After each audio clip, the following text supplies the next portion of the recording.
everybody. Welcome back, our fun fucking audience, to a little show we like to call Roll with the Troll. Roll with the Troll. Today we're talking about Cobra Kai, Season 5. Episode 9. Survivors. Eye of the tiger, baby. Baby. All right, let's talk about all the crazy things that happened. So, coming out of Season 8, or Episode 8. Yeah. Season 8. I'd love a Season 8. Coming out of Episode 8, we had all kinds of shenanigans.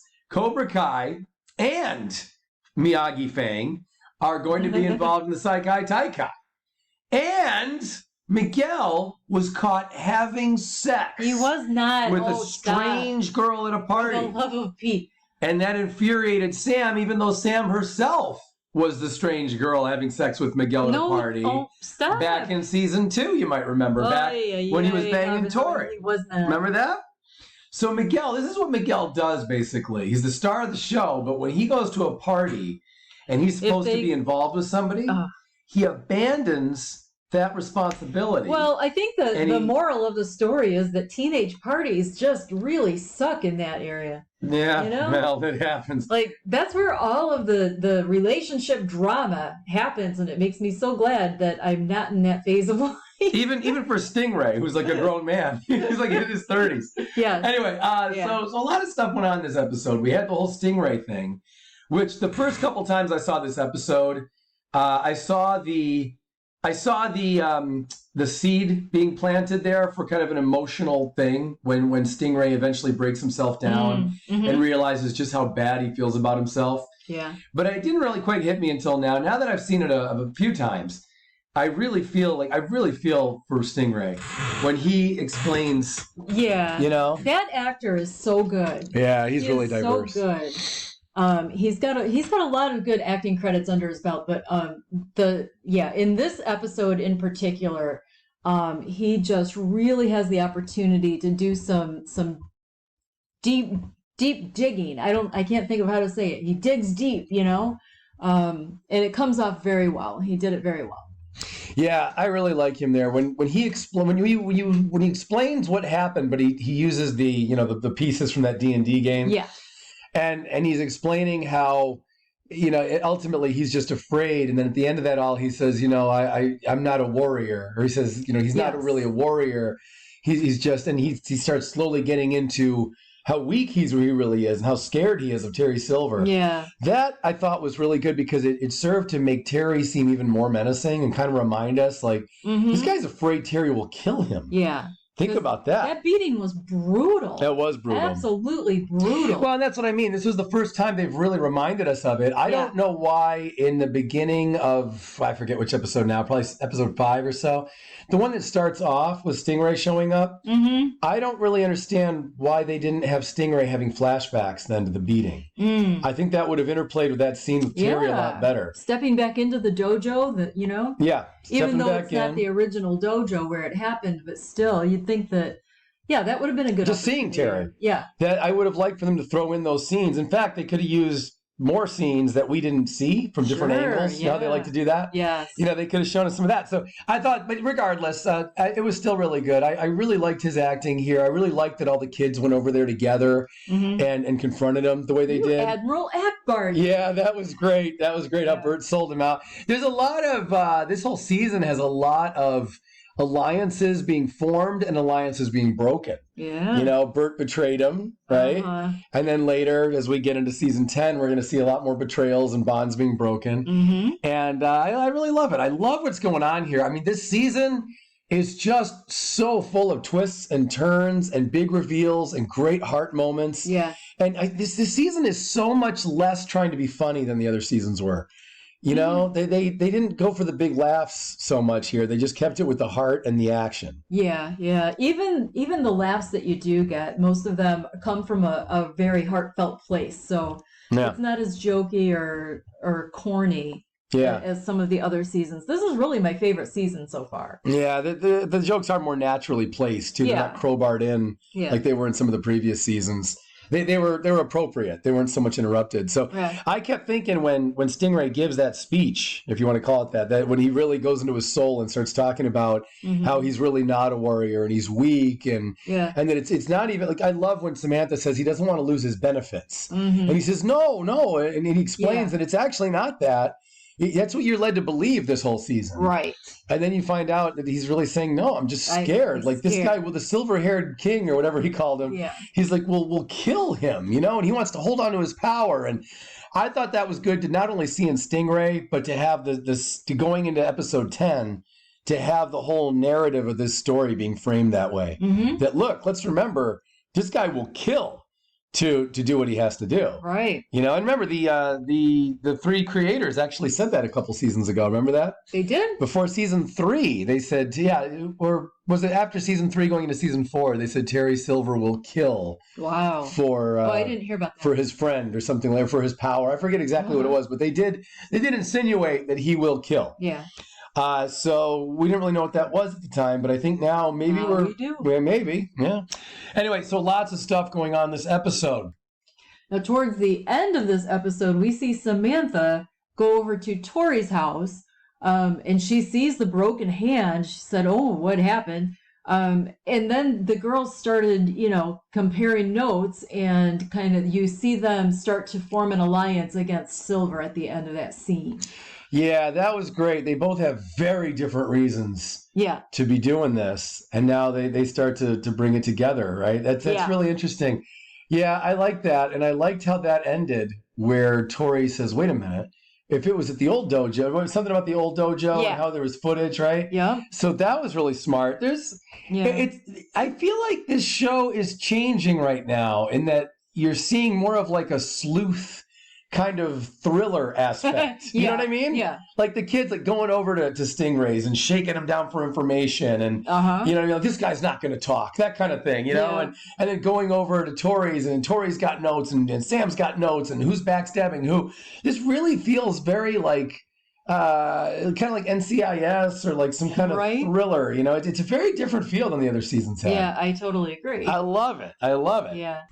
So I thought Sam was a lot more likable this season, but in this episode in particular, you start to see her kind of soften towards Tori towards the end of the episode, and she really takes in like the environment that Tori lives in, the circumstances that she lives in, and the broken hand, and she puts all of that together, and she at that point going forward, she only has a lot of empathy for Tori and not so much hatred and aggressive vitriol, Well, Voice of Reason, that's only because they took out the deleted scene. It's deleted. Otherwise, you would not feel that way. There's a deleted scene where Sam's exact words are, she's like, oh, I guess your mom's on dialysis, huh, loser?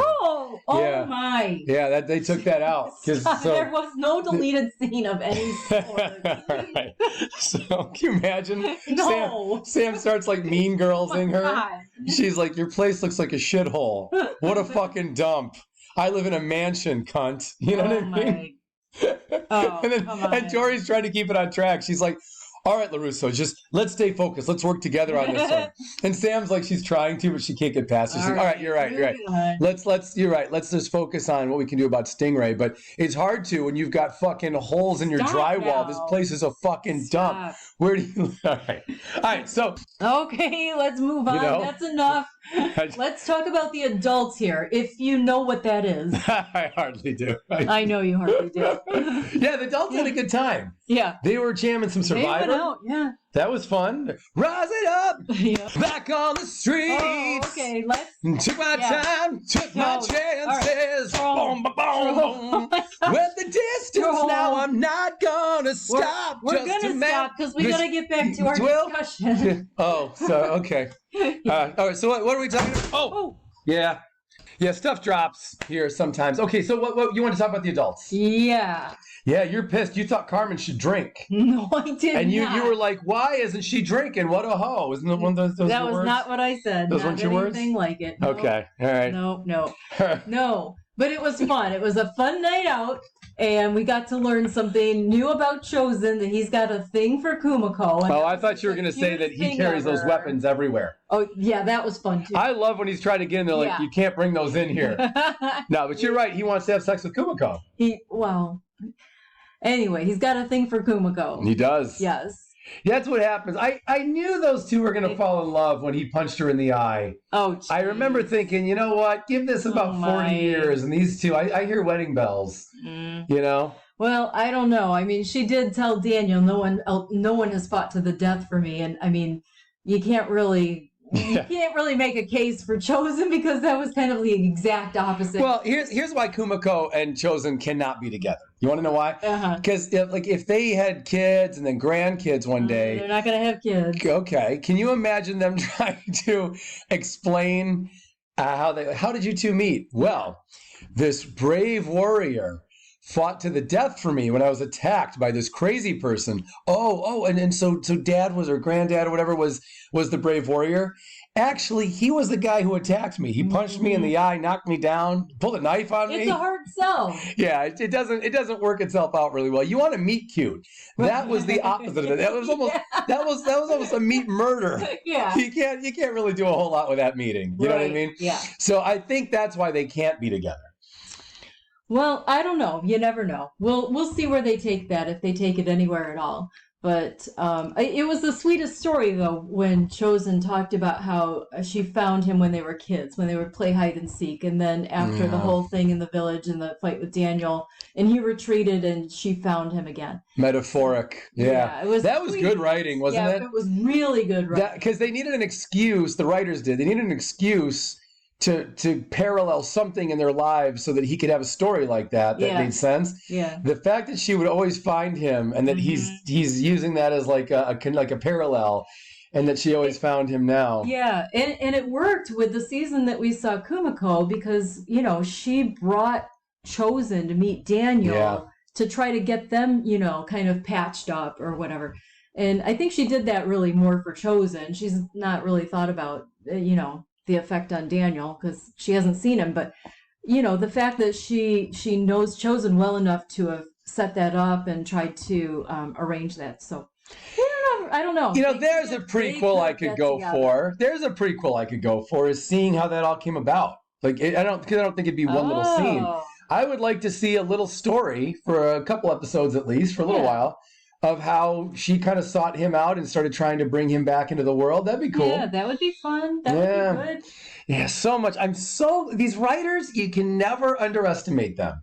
True. Because they always come up and I'm referring to in season 3 when that all happened, when she said, "Oh, Chosen has changed." Yeah. I just thought, it seems like lazy writing to me. It seemed very lazy to me that all we're going to say is Chosen has changed. And now, for whatever reason, she wants Chosen to hang out with Daniel. Mm-hmm. To me, it seemed like, okay, I think we're kind of forcing this. Now, in retrospect, that makes sense to me. Yeah. Given everything. So they always like fix things. You know what I mean? They fix otherwise lazy writing or quick explanations. Mm-hmm. And that's cool. I love what they're doing on the show. So we're almost out of time.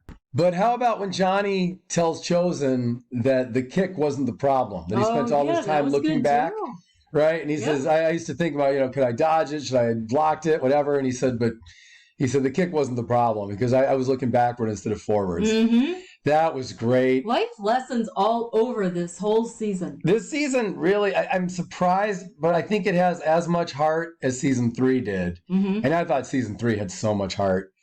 And season 4 had it sprinkled in, but there were so many dumb, bad jokes here and there that it was hard to really take in. Mm-hmm. But this season has so much heart to it, so many good just lessons about people and redemption and leadership, and all these things are just sprinkled in. This is really a brilliant season. Yeah. Now at the bar, we hear Chosen utter yet another Miyagi-ism, another Miyagi-type line. No, it was just a straight-up Miyagi line when he's on the phone. And he plagiarized him, He plagiarized Miyagi. Well, I don't think he even knows that he's plagiarizing, but when he tells Kumiko, "I should have brought you with me," or "I should have taken you with me." Yeah. Yeah. That's straight up Mr. Miyagi from Karate Kid 2. Oh. Yeah, so he has so many Miyagi Okay, bye. Yeah, that was the best. I really like that Johnny's so warm and unguarded with Chosen. They're immediate friends. There's just a lot of love in that group. Even with Cousin Louie. Fuck it. Anyway, great. Fucking such a fun episode. Great. But then, of course, it ends with the twist. Yes. With a turn and... Yeah, and nobody threw up. You mean to tell me a bunch of people in a limo, drunk off their ass singing Survivor, would not throw up after all that? I wouldn't. Yeah, I'd have thrown up. That would have been one dirty ass limo. Okay, we gotta go. Yeah, we do have to go. Guys, like, subscribe. Thank you so much for supporting the channel. We'll see you for episode 10.